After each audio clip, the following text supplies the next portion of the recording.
Okay, let's start our introduction. Okay. This is You Crew and Me Too, our second vlog. I'm Ashley. I'm Mandela. Let's just jump right to the campaign ads. Sweet. So, it was brought to your attention recently that WestJet's partner airline Swoosh has came out with some sexual connotations in their ad, their new campaign ad, right? Yeah, Swoop, which is 100% owned by WestJet Airlines, came out with an ad the other day, a Keep It in Your Pants campaign ad, which just drew a bunch of attention online for being totally inappropriate. And they're defending themselves by calling themselves a little bit cheeky. There was some online banter back and forth between obviously the PR people at Swoop / WestJet and the public, who were saying, hey, this is super inappropriate. What a weird thing to do when you have a current sexual harassment complaint against your entire company. And they just kept being cheeky about it. They just kept, we'll post some of what they've said, but yeah, it's just super I think I was floored. Yeah, it's completely inappropriate. Yeah, and I think everybody else was shocked, but I'm floored because of the fact that we are in the middle of this lawsuit. And it's not just one lawsuit. This is a class action lawsuit. So this is multiple victims that have come forward. Yeah, exactly. And so, yeah, I mean, it's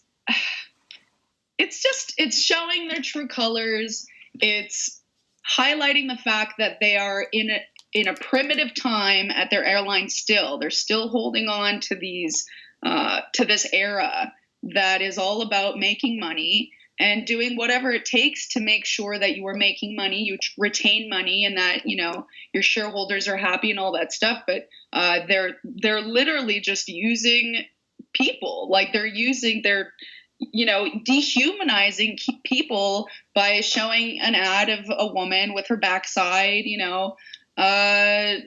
69 and this, that, and the other thing. It's just it's so old school, and it just really again highlights what is actually going on in the company. It's a toxic culture, and the fact that they don't get it, that just proves the point. There's nothing else and I love that they try and come back and say, hey, we did this on purpose, blah, blah, blah. Their spokesperson said yesterday we launched a system-wide seat sale with 3 versions of a creative for balanced approach. One was a female with money sticking out of her back pocket. One was a male with money peeking out of his back pocket, and one with his wallet, rather. The campaign, as it was meant to, sparked some conversations online. While the response was largely positive and neutral, there's no positive. They received several comments and messages providing negative feedback.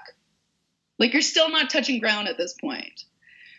The Swoop brand is a little bit cheeky, and sometimes will say or share things that might hit home for some and miss the mark for others. However, it's never our intention to offend. We welcome all feedback we've received and will take this opportunity to gain valuable insights from our travelers. Would you say that they're tone deaf to current cases that are taking place? This class action lawsuit, they are not grasping the concept that they are harassing their own employees and passengers by posting this ad campaign. They are willfully not acknowledging it. That's what's going on here. By saying we're being cheeky, we know it might, ruffle some feathers, but overall we're very confident in what our message is and what our narrative is. You are being that's a willful thing.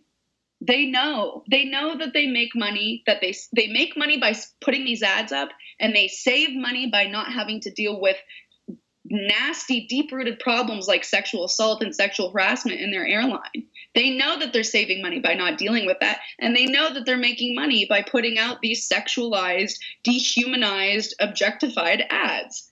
And what a time to do that while there's a class action sexual assault lawsuit against you, against the entire company. Absolutely. And honestly, it's a good, as terrible as it is, it's a good thing that it's out there, that they decided to go this route, to just keep going, because they still haven't dealt with it. There has been no accountability. Zero, none. And in fact, they say they don't have a problem. Our hands are clean. In fact, they said we're going to vigorously defend this. In fact, just remembering some of the comments from the post that you shared, and Swoop actually commented back, mentioning, oh, maybe we should have what did they say? Maybe we should have used a male in the ad and it wouldn't have ruffled so many feathers. And they even WestJet said that, like, yes. People from that company who are okay to make comments, completely blindsided. And then how did they end that? Did they say, "Oh my God, Becky," or "Baby got back" or something? Yeah. Oh my God, Becky, look at her butt. Completely inappropriate. Just wave it proud. That's what I say. Wave your sexist objectification flag proud, because now is the time for everybody to see what's actually going on here. And speaking of which, WestJet, who is in a current class action lawsuit for systemic sexual assault and harassment against female flight attendants from male pilots, has been kicking the can down the road this entire time. We have been in this current class action lawsuit for the last 3 years now. 3 years. It's a long time. Going back and forth. We've got they've been appealing. They just lost their last strike in November. They tried to strike down our claim. About a month later, a couple weeks later, the judge came back and said, no, it should absolutely go forward. We have merit. And then only to find out that they were going to come back. They came back with another strike, which was supposed to take place in July, sometime this summer. It's coming up now, and they've pushed it back. Well, they initially pushed it back by an obscene amount of time, which I was very upset about. And then now we're expected to have it in October, perhaps in October in the fall, if not, and likely in January of 2019. What makes you feel that they are pushing back? Why do you think that they can do this? Because it's all about money. It's all about money. They've paid lawyers a certain amount of money to just keep, XYZ. You're going to appeal, you're going to appeal, you're going to appeal. You're going to kick it down the road. Uh-oh, the Me Too movement popped out, by the way, which was like a perfect crescendo, because we had started before the hashtag online Me Too movement. Yes. And now all of a sudden this is up, and guaranteed, absolutely, they are trying to push it back, get it out of the way. This is terrible timing for them, isn't it? It is. Yeah. That's very unfortunate that Swoop is not the only airline that is getting away with these racy campaign ads. Alaska Airlines actually last year had a very disturbing advertisement. One hookup we won't regret. Like, what? Yes, and Brad Tilden has since then spoken out. He is the CEO of Alaska Airlines. His comment was, "To be clear, sexual harassment and assault have absolutely no place in our workplace, on board our flights, or any place." Well, it's taking place, isn't it? Yes. And yet these are why is it still happening? It's almost, pure harassment to your employees and your passengers. It doesn't make any sense. It doesn't register in my head. Did you believe, Ashley, like before this happened to you, before your sexual assault, and before you found out how much was going, before you found Betty Pena, the co-pilot that was also drugged and raped on a layover by a pilot, did you have any inclination that your company was like this? Are you like the bleed, like what we call Not bleed at all. steel? Honestly, I never had any horrible experiences. I never felt like... No, but were you happy? Like, were you like, my company is the best company? I did, like, yes. If it happened to me, they would protect me. Absolutely. I thought that their values matched mine, which was a big reason why I applied with Alaska to begin with. I was like, this is the company I want to work for.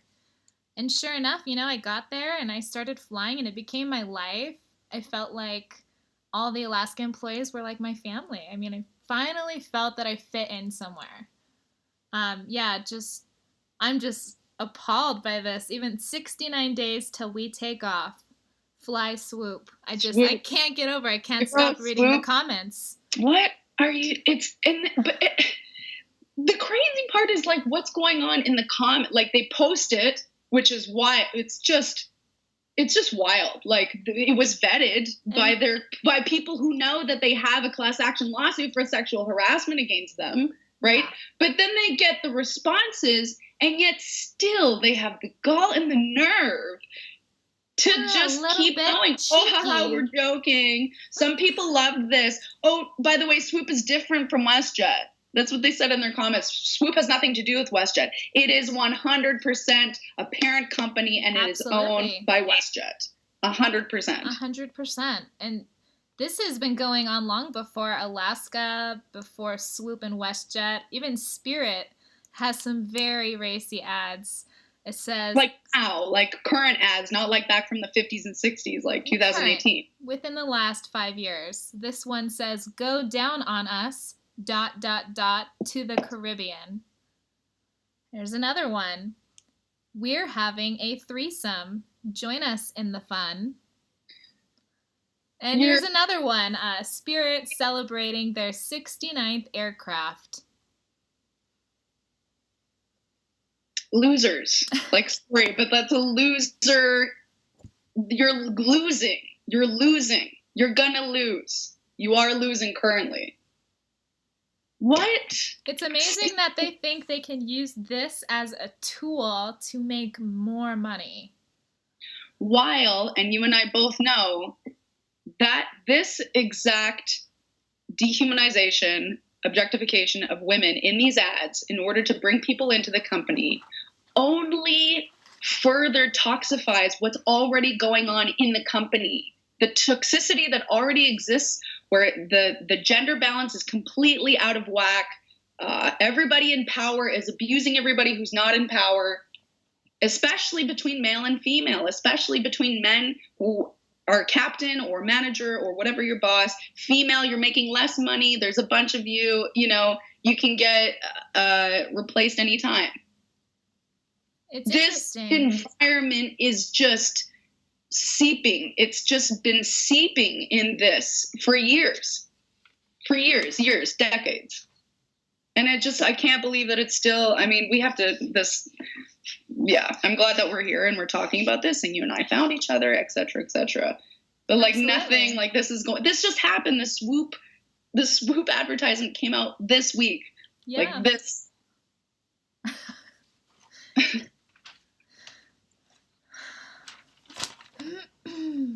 Anyway, so we're getting it out.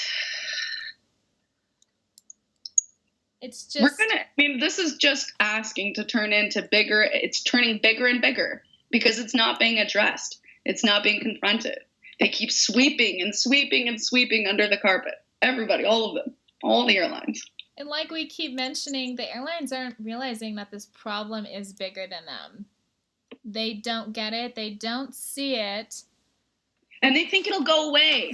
Yes. It's just a moment, this Me Too thing. It'll go away. It'll go away. It's just, so it's not a good time to be talking, it's not a good time to address it within, the problem. Let it go away. It's not going to go away. Well, just overlooking the history of aviation and the sexualization of females in the workplace.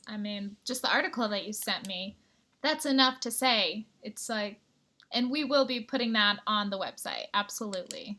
The one with Sarah Nelson, the president of the Tenants Association? Yes. Okay, so Sarah Nelson is president of Flight Association. It's a union in the States, and they represent like 50,000 flight attendants.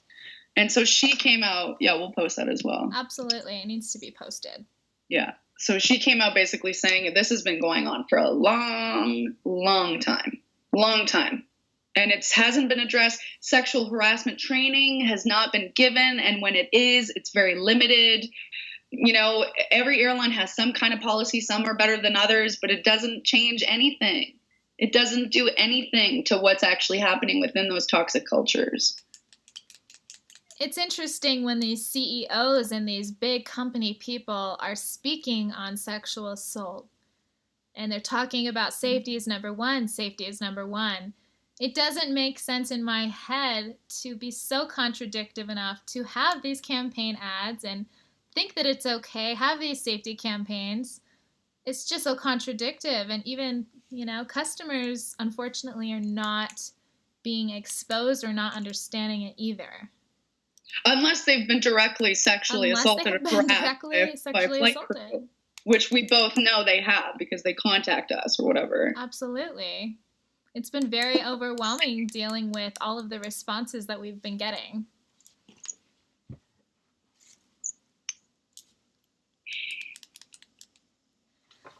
So, do you want to talk a little bit about what is next with your case and the class action lawsuit?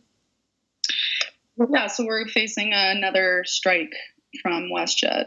So they tried to strike in November, tried to strike our whole entire lawsuit or put holes in it to make sure that it's not a stable claim, which it absolutely is. And it's important to note also too, like the last 3 years, what we've been doing is collecting information, collecting statements from crew, flight attendants, but also like people within WestJet who have information, who know that what's going on, and that the company knows what's happening, and also like just like adding to the culture that exists there, giving comments about what happens on the daily, midnight knocking. We all know about that, where, you have a pilot who will knock on your door and ask for something like toothpaste in an attempt to have sex with you,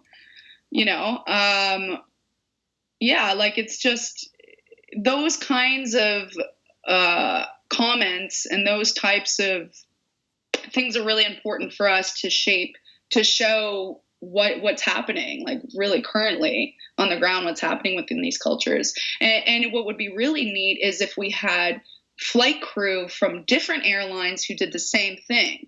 Whatever's going on within your company, and it's happening. Everybody knows what's going on most of the time, but it is just swept, and people are stuck between a rock and a hard place. Oftentimes, management, when they don't want, the people within these companies don't want this happening. It's like they're part of a sinking ship. Think that they're just afraid. They're afraid to speak up and speak about the problems. Maybe they're afraid of losing their job. Maybe they've already been silenced by their company. Exactly. And they do it on purpose. They make examples out of people who speak up and who are actually wanting to address something serious that's going on. They get rid of you. What does that mean all of a sudden within that culture? It means that if you do that, you're going to get kicked out. You're going to get isolated. You're going to get ostracized. And so that's what they've learned, and that's part of that toxic culture. Do you think it's the easy way out? These people, higher up management, they're just collecting their paychecks. Like you mentioned, money's a big thing. They're collecting their paychecks. They're going home to their families or their pets at night, and it's the easy way out instead of taking these problems face on and headstrong and actually doing something to resolve it. Like Starbucks, not that what they did is going to actually change racism within their, company or at their workplaces or at their establishments, but they said right off the hop, we're going to stop operations. We're going to stop operations. And we're going to do a mandatory, training, sensitivity training for racism and gender inequality or whatever. Good, but it's not to say that it's going to change anything, but I mean that's the type of step you should take. Absolutely. As a company who is supposedly the sweetheart airline and cares and is all about people. You know what I mean? That's another shock about this whole thing. This airline, especially WestJet, like really they have literally mirror imaged their persona with Disney. So that people, the loyalty, yes. Friendly, over the top, that has been our identity. That has been WestJet's identity for so long. And it's crazy that while they've been creating this outside layer of what they want everybody to see, like internally, they have been covering up sexual assault complaints.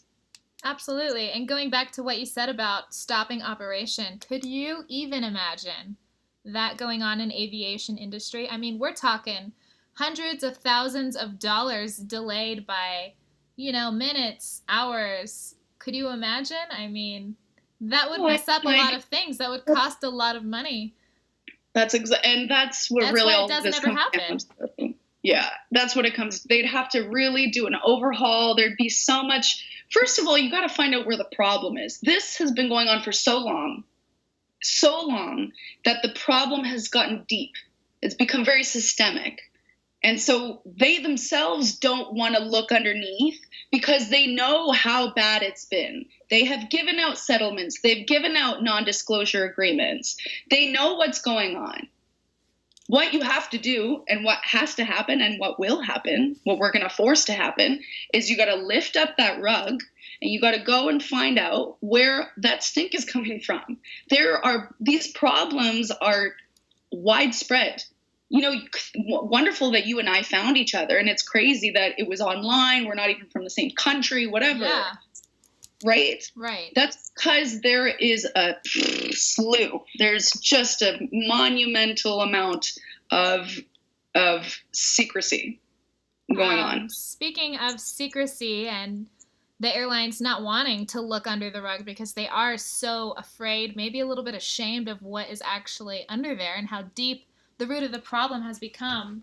One of my favorite quotes that Betty has actually said, Betty Pina, "The way my airline has handled this is perhaps why abusers feel they are protected." Yeah. And that to me is deep. Hearing that coming from a pilot, that says a lot. That says that this is serious. This is a big deal. Yeah. They're just going to keep brushing it off, all these airlines, hoping it goes away, just like you mentioned. Yeah. Yeah, it's just, there's a lot of power here, and it is very apparent that we are like the smaller entity here. Like, we don't have as much power. We don't have, even trying to find lawyers was a difficult task, right? Definitely. Not a fun time.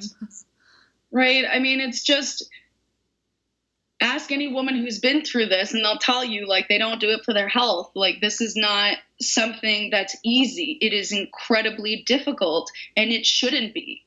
And that's really what the point is. The last 3 years and the last how many years you've been dealing with this? Well, a couple months, I guess now, but like, it should not be this difficult. When somebody gets shot, they go forward and say, I got assaulted, and everybody takes care of them. And that's what this should be. Absolutely. You got assaulted. You should come forward. You shouldn't be re-traumatized. People shouldn't believe that you got shot. You know what I mean? Like, yes. It needs to be at that level. And I hope that we get it to that level. I hope so too. Mm-hmm. Mm-hmm. Should we talk about that Qantas owner, Akbar Al-Baker, who said that only men can run airlines? Absolutely. I mean, I just want to mention that. This took place at like the International Airline conference where one of the main topics was gender equality. Is anybody listening? Like, it's I know. It's so tone deaf. It's absolutely ridiculous.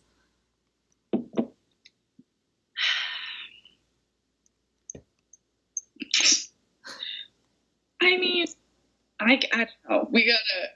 This is stressful. This has been stressful. Very stressful. I just sometimes feel like no matter how hard we try, how much we research, is anybody actually listening? You know what I mean? They will, Ash, and like, especially now that we found each other, now that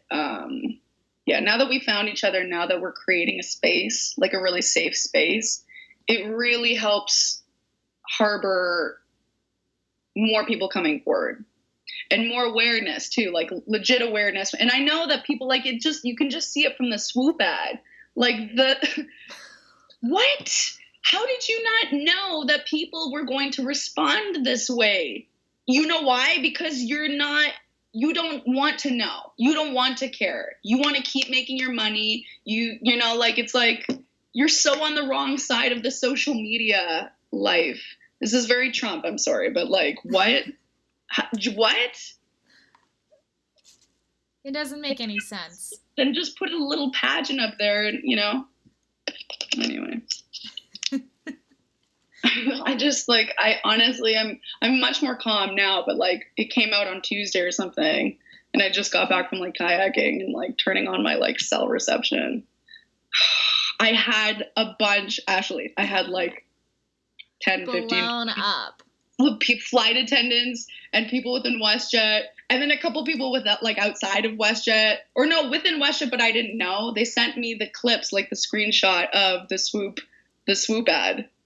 Just like, and then they're all talking about it. And of course they have like a secret Facebook page where they're allowed to talk about it, because of course if you talk about it outside, they get in trouble. Mm-hmm. They get in trouble. Mm-hmm. So they're just like, I mean, like, they're the same. They're like floored. They're just like, what? These are the owners. It doesn't make any sense.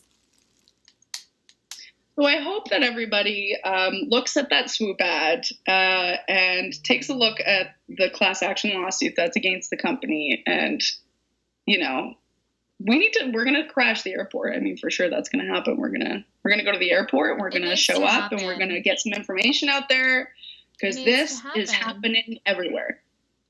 Yeah. And my arbitration case actually just got pushed back as well. Yeah, let's talk about that. Right around the same time that your lawsuit got pushed back. So I'm really feeling for you, and I'm having a hard time comprehending it, honestly. So originally, May 28th and 29th was supposed to be my original arbitration date, and I got a 3-day notice. It was on a Friday, that my arbitration had been canceled. And this was that holiday weekend, that last holiday weekend. So, I'm like trying to understand, a 3-day notice, really, I'm here in Montana traveling to Seattle. And so Seattle? Can you explain what arbitration is? Explain what arbitration is. So arbitration is basically a secrecy. It's a secret courtroom where you have an arbitrator and an open jury. The company often picks the arbitrator. Always, right? Yes. In that situation. Yes, always in that situation. And in sexual assault cases, only 20% of the time women actually win their case. Of course. And the worst part about it is that these victims have to be face to face with their perpetrator. And I don't want to be there. I don't want to be there for that. Everything that I have built myself up to, everything that I have worked so hard to... You're not going. It's just not fair. Going. We're going to boycott. We're going to shout. No, you're not going. This is ridiculous. Ridiculous. It's being challenged. This forced arbitration. It's on our website, by the way, www.ucrewandmetoo.com. We have all of this information on our website about forced arbitration, what's going on there, the fact that is being challenged big time by Gretchen. Yes, Gretchen Carlson. Yeah. Yeah, she was the Fox News reporter who actually sued the founder of Fox News for sexual harassment. I think she won like a $20 million lawsuit, some crazy number. And now she is trying to basically get rid of any forced arbitration clauses in employment contracts. And she wants a bill forced for women. So it's a company, and they've been doing this. Like, they take the person who made the sexual assault complaint and the person who made the sexual assault, the perpetrator, they put them in the same room, forced. Yes. They have to. Yes. They want their job back, of course. It's your contract, right? Yes. You have to do it. Well, if you want your job back. If you don't want your job back, obviously I'm going to fight for my job back. Oh my God, Ashley. The worst part, though, is that my union rep was the one that told me, hey, look, we got to cancel this 3-day notice because the witness has to have surgery. The guy who raped you. There was no names that were said, but how am I supposed to think about that?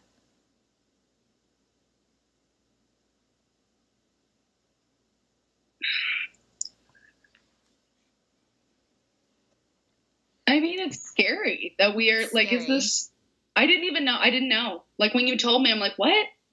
What? It's a whole thing. Like they do it over and over. They do it all the time. So now this is rescheduled for August. I think it's 1st and 2nd. So I have to sit around and put my future on pause even longer, wait around, only to be face to face with my perpetrator in a courtroom having my 7th Amendment taken away by an open jury with an arbitrator that Alaska picked out. May or may not favor my situation. That's not going to happen. It's rough. Oh my God, Ashley. Like, it's just so terrible. It's such a spit and a slap in the face. It's such a, like, it's a mind, cluster. It's, It's you're telling power. the world that you are such a great airline and clause and policies and we care.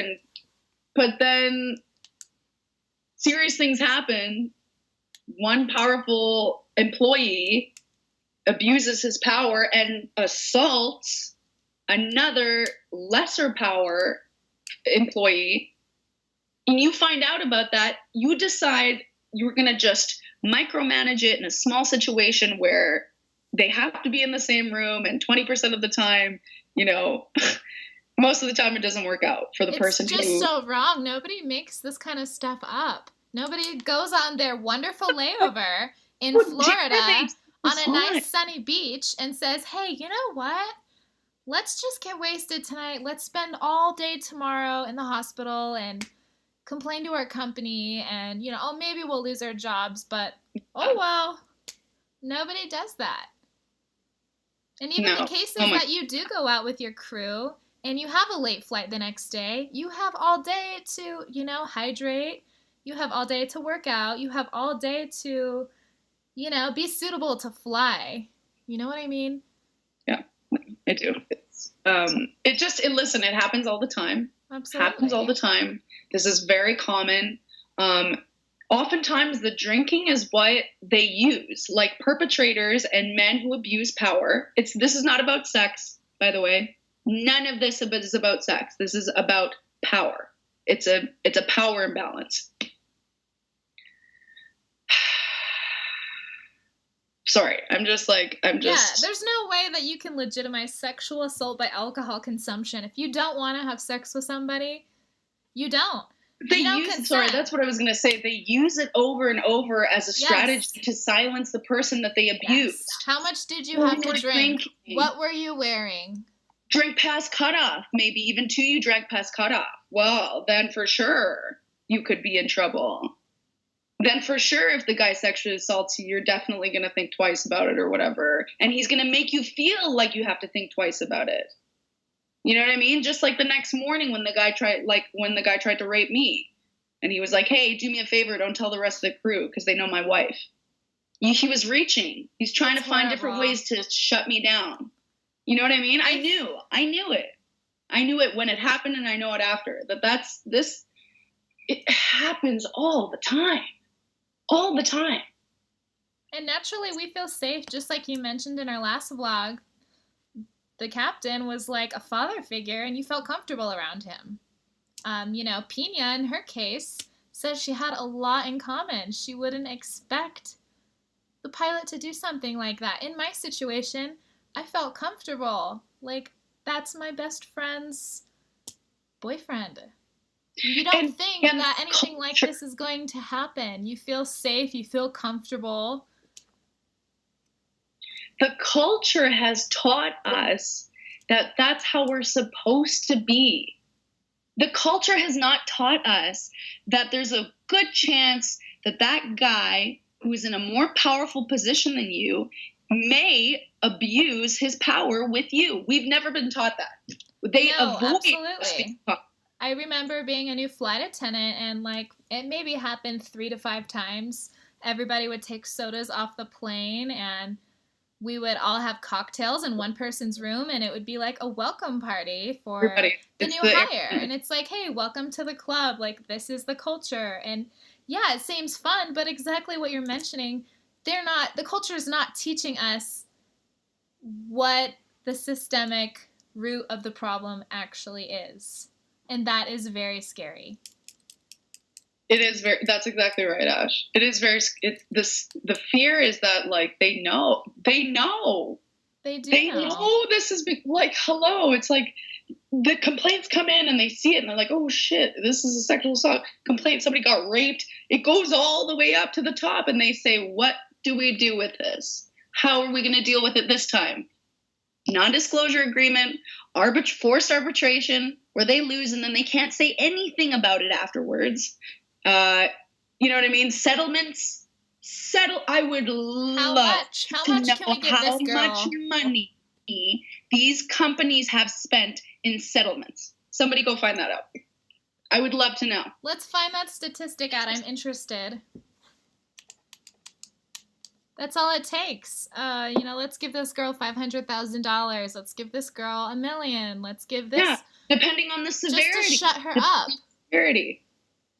How much is it going to hurt you in the media? A lot. So they have to figure that out, right? The way I see her up, so that she doesn't go to the media, you're going to have to shut her up somehow. Most definitely. It hurts them. The way I see it, I've already lost my job. I've already lost everything. I don't have anything to lose, and I'm not afraid of the airline that's doing this to me and ruining my life. This situation was bad enough, but it's almost as if what they've put me through since this has happened has been worse than the actual sexual assault. They just keep digging and digging and digging. Appeals are put off. It's a lonely circle. It's around and around and around. Yeah.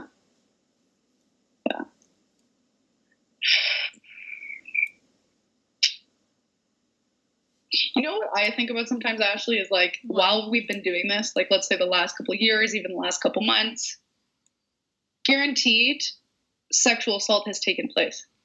Absolutely. Right? Guaranteed it's taken place.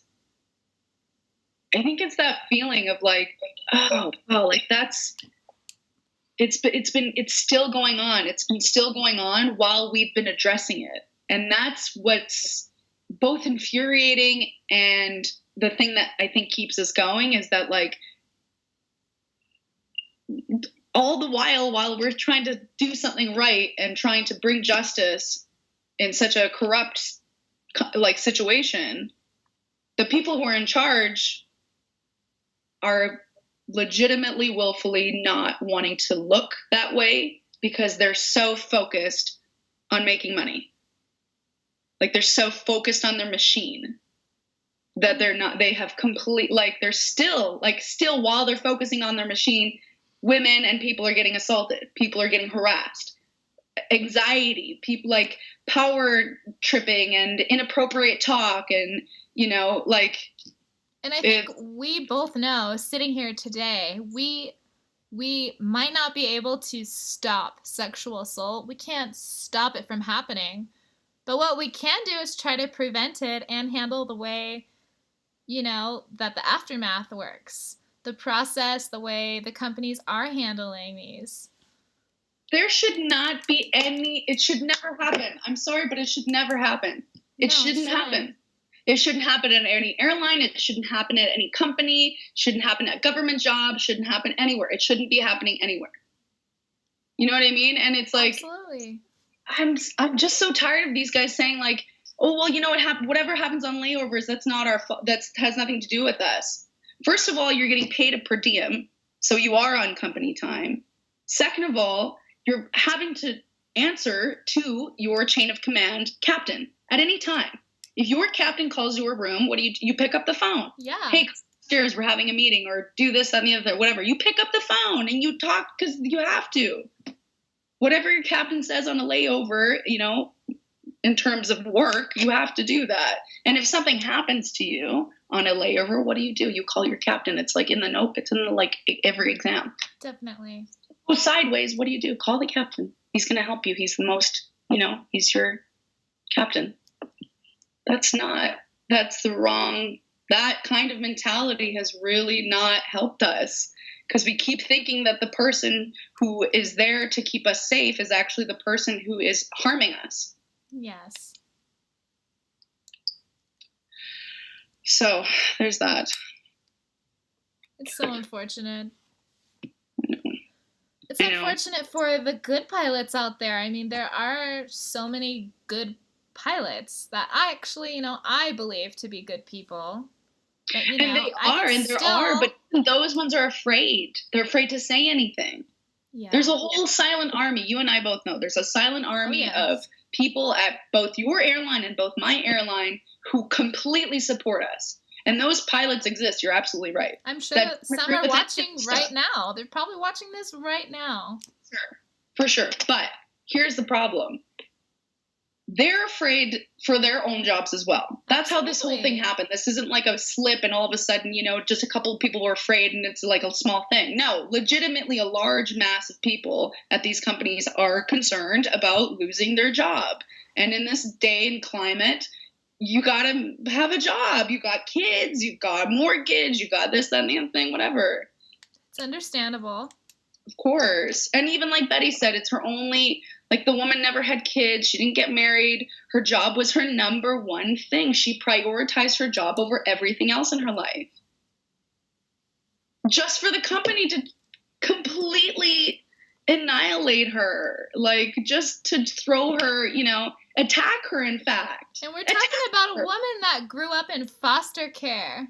We're talking about a woman that served in the Army, Air Force. These people don't make this kind of stuff up. She's not just going to risk everything that she worked so hard for. And that's what's so heartbreaking, that someone that does have a family, that does have all that, would even try to harm someone like Betty. Why? So are these people just bored with their own sick lives? I'm trying to understand, but yeah. And it's a really hard thing to go from, like when I asked you earlier, how we felt when you were at your company. Did you feel like they would protect you? Did you ever feel like they would, ever, if anything ever happened, did you ever think that they would mistreat you? And I certainly, for sure, when I was out working at WestJet before this stuff happened to me, I was like, no, that's why I told them exactly what happened. Because I was like, for sure, WestJet Airlines, we care and guarantee and owners and this and that. I believed it. I totally believed it. That's why I joined WestJet. I totally believed them. I bought in.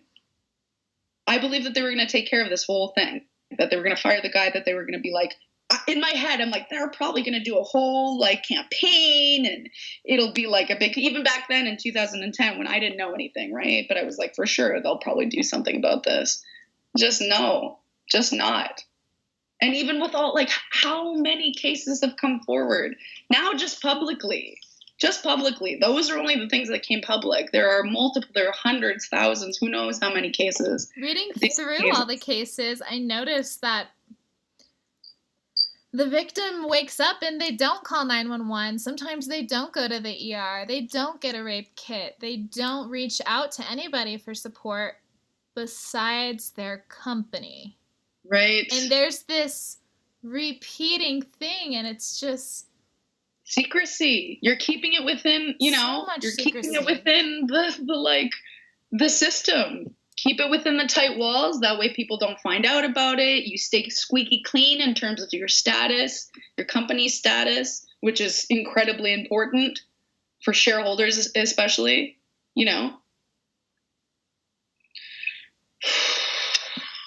What's next, Ashley? Well, what's next? I hope that we hear from some bigger people than us that have voices and campaigns already going, and I just hope that we can reach out to as many people for support. Local women's shelters. Exactly. For sexual assault, anything. I mean, we want people to contact us. We want you guys to help us, help everybody else. We all need to work together.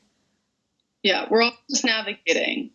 I've been navigating this for the last 3 years now, but I didn't know anything about anything really before that, and this just happened to you within the last couple months, and actually within the same month that you came forward, I think 2 or 3 other women came forward. Yes. This is all very fresh, This is all very fresh, and the fact that we are using the solidarity of one another to create this platform for survivors and for this conversation, which has been, deeply embedded, is really important. And yeah, I think what we need now is to have support from the community and from organizations. Other crew members, passengers, anybody at all that wants to reach out to us. Yeah, exactly. Because we need help, right? Like we've been doing this solo and we're doing a good job, but it's not easy still. It's not easy. We need help here. We're human. We need some help. Yeah. So please reach out to us and Elena Lewis, Ashley. Is it Geffrey or Jeffrey? Say your full name. Ashley Geffrey. It's jamming.